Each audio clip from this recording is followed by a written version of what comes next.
చాలా బాగుంది, వాళ్ళ పే కూడా బాగుంది. అండ్ ఇది రూరల్ బ్యాక్గ్రౌండ్లో వస్తుంది అన్నారు. సో పర్టికులర్ జోన్ అంటే కంప్లీట్లీ లవ్ స్టోరీనా లేదంటే ఏదైనా థ్రిల్లింగ్ ఎలిమెంట్స్ ఏమైనా ఉండబోతున్నాయి? అంటే ఇప్పుడు స్టోరీ ఒక బ్లాక్ మీద ఉంటుంది. ఆ బ్లాక్ డిజిటల్ రూరల్ బ్యాక్గ్రౌండ్ ఉంటుంది. ఇప్పుడు అక్కడ ఓన్లీ ఈ ఇద్దరు లవ్స్ మాత్రం ఉంటుంది. మంచి వాళ్ళ పేరెంట్స్ అలా ఒక ఎమోషన్ అన్ని కలిపి ఓన్లీ ప్లాట్ని మాత్రమే కాకుండా ఆ ఊరు కల్చర్ని కలిపి చూపించాలి. కథతో పాటు ఆ బ్యాక్గ్రౌండ్ చూపించాలి. రాజీ గారిని ఫస్ట్ అంటే ఈ క్యారెక్టర్ అనుకున్నప్పుడు ఫస్ట్ రాజీ గారిని అనుకున్నారా లేదంటే ఇంకేమైనా థాట్స్? ఫస్ట్ చెప్పాలంటే మేము వేరే ఆప్షన్స్ అనుకుంటా ఉన్నాము. అప్పుడు నాకు ప్రొడ్యూసర్ గారు సజెస్ట్ చేశారు బాగుంటుందని. నాకు వెంటనే బాగుంటుంది నాకు అనిపించింది. సో వెంటనే అప్పుడు చేయము మేడము జస్ట్ ఫోన్ కాల్ కలుస్తాను. వాడు వెంటనే ఓకే చేస్తాను. Thank you.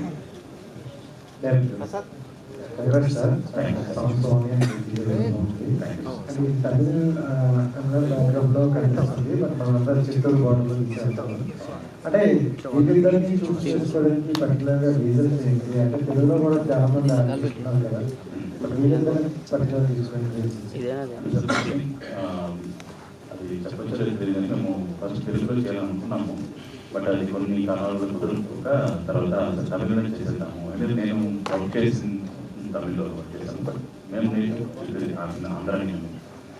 సో అప్పుడు నాకు మీరు అడిగినట్టు మీరు ఎదురు చూసుకోవడం కారణం ఏంటంటే ఇప్పుడు హీరో అన్నాక మన చాలా పౌరుషాలు కాకుండా మన ఎదురింటి అబ్బాయిలాగా పక్కన అబ్బాయిలాగా అలా ఇప్పుడు నాకు అలాంటి వ్యక్తిని చూసేస్తున్నాను హీరో.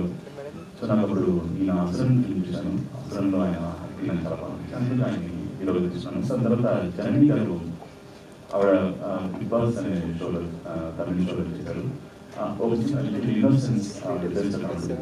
సో ఇప్పుడు ఈ ఇద్దరు ప్యారింగ్ చాలా బాగుంటుందని నేను నమ్మాను. సో ఆ ఇద్దరిని డిజైన్ చేస్తే బాగుంటుందని చెప్పి గట్టిగా అనుకుని చేసి. అంటే మీ ఫ్రెండ్షిప్ గురించి చెప్పారు. షార్ట్ ఫిల్మ్ తీస్తాను 10,000 ఇచ్చారు, సినిమాలు చెప్పారు. నెక్స్ట్ టైం ప్లాన్ చేసుకుని వెళ్తున్నారా? కొంచెం ముందే ఇంకేమన్నారు ఏంటంటే ఇప్పుడు ఆయన ఏంటంటే యాక్చువల్గా ఆయన నమ్మిందంటే ఈ సినిమాకి ఎంత పడితే ఎంత వస్తుందని ఆలోచించి నేను షార్ట్ ఫిల్మ్కి 2004లో షార్ట్ ఫిల్మ్ తీసామండి. అప్పుడు 10,000 అయింది. ఆ 10,000 పడితే ఏ వస్తుందని ఆలోచించారు. షార్ట్ ఫిల్మ్ తీద్దామన్నారు. సరే ఇదేలాగా ఈ మూవీ తీద్దామా, ఎంత లాభం వస్తుంది ఏంటి కాకుండా చేద్దామని చెప్పి చాలా పాజిటివ్ స్టార్ట్ చేశాను.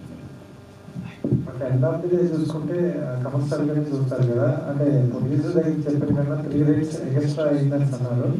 బట్ అవన్నీ రికవర్ వస్తేనే మళ్ళీ నెక్స్ట్ ఒక ఫిల్మ్ తీయాలి కదా, అది కూడా ఆలోచించారా? అది ఫస్ట్ ఏంటంటే తమిళ్లో మాత్రం అనుకున్నాను. తమిళ్లో మాత్రం అన్నప్పుడు ఒక బడ్జెట్ ప్లాన్ చేశాను. దాని తర్వాత ఏమనిపించిందంటే ఈ స్టోరీ ఒక ఊరు ఒక్క స్టేట్లో మాత్రం రిలీజ్ అయితే ఆ స్టోరీ యొక్క దీన్ని మన తెలుగు చేద్దామని మాకు అనిపించింది. అందువల్ల మేము అప్పుడే షూటింగ్ టైంలోనే మేము డిసైడ్ అయ్యి ఈ ఫిల్మ్ చేయడం వల్ల మాకు తెలుగు రిలీజ్ చేయడానికి మాకు ఆ బడ్జెట్ పడుతుంది. అంటే థియేటర్ ముందే ఈ మధ్యన ఓటీటీ కూడా అమ్మేస్తున్నారు, అంటే సేఫ్ జోన్ ఉండొచ్చు అని. మరి ఏంటి ఓటీటీకి కొంచెం లేట్గా వస్తుందా లేకపోతే?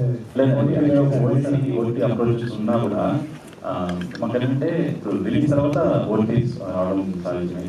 మాకేంటంటే ఈ సినిమాని థియేటర్ ఎక్స్పీరియన్స్ చూపించాలని ఇది జస్ట్ కూర్చుని ల్యాప్టాప్లో మొబైల్ చూస్తే ఇలా ఫిలిం చాలా ఎమోషన్ అన్ని కలిగిన ఒక ఎమోషన్. చాలా సంవత్సరాలు అయింది కదా ఎమోషనల్ ఫిలిం. నేను చెప్పడం కాదు, అది మీరు యాక్చువల్లీ మూవీ చేశారు, మీరు చెప్తే వినడానికి బాగుంటుంది. సో ఇలాంటి సినిమా థియేటర్లో చూస్తే బాగుంటుంది.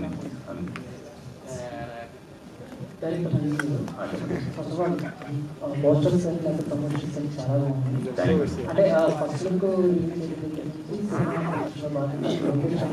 కమర్షియల్ కూడా సో చూసిన తర్వాత వాళ్ళ దగ్గర నుంచి వచ్చిన suggestions first look location sir Vijay sir ఇప్పుడు ఆన్లైన్ ద్వారా చేశారు. తర్వాత మహారాజా ఫిలిం డైరెక్టర్ ఆయన డైరెక్టర్ చేశారు. తర్వాత వీళ్ళు ఫస్ట్ వాళ్ళు చూడగానే వాళ్ళు ఈవెన్ పోస్టర్ బాగుంటాయి కదా ఎవరైనా చేద్దామని ఫస్ట్ పోస్టర్ బైక్ మీద ఉన్న పోస్టర్ ఆ పోస్ట్ వాళ్ళు చూడగానే వాళ్ళందరికీ నచ్చి ఏదో బాగున్నట్టుంది రమ్మని చెప్పండి అని చెప్పి వాళ్ళని నేరుగా మీట్ అయ్యి రిలీజ్ చేయించారు. అలాగే ట్రైలర్ కూడా మాకేంటంటే వెంకట్ సార్ ఉన్నారు కదా, ఆయన ద్వారా మేము కలెక్షన్ సార్ కలిసాం. ఎందుకంటే నేను చాలా పెద్ద సార్కి అప్పుడు ఏంటంటే ఇలాంటి వ్యక్తి ఇదిగా చేస్తాం మనం కనబడుతుంది చాలా అనుకునేటప్పుడు మన ట్రైలర్ మన పోస్ట్లో ఆయన కంట్లో ఒకసారి పడితే చాలనుకునే ఒక ఆలోచనలో ఉన్నాను. అలాంటి ఆయన ద్వారా మేము ట్రైలర్ చూపించే అవకాశం, అందులో సాంగ్ ఆయన ముందర చేసే అవకాశం మనకు వచ్చింది. ఆయన చూడగానే చాలా సేపు మాకు కొన్ని నిమిషాలు షేర్ చేస్తున్నారు. అందులో ఆయన చెప్పిన నిమిషం చాలా బాగా చేశారు, ఇలాంటి సినిమాలు రావాలని చెప్పారు. అది మాకు చాలా ఈ సినిమా రిజల్ట్ ఇప్పుడు ఇంతమంది సపోర్ట్ చేస్తున్నారు, ఈ సినిమా హిట్ అవ్వాలని కోరుకుని చేస్తున్నారు. దానికన్నా మాకు ముందుగానే వచ్చిన సంతోషం వీళ్ళ ద్వారా ఈ సినిమా రావడం.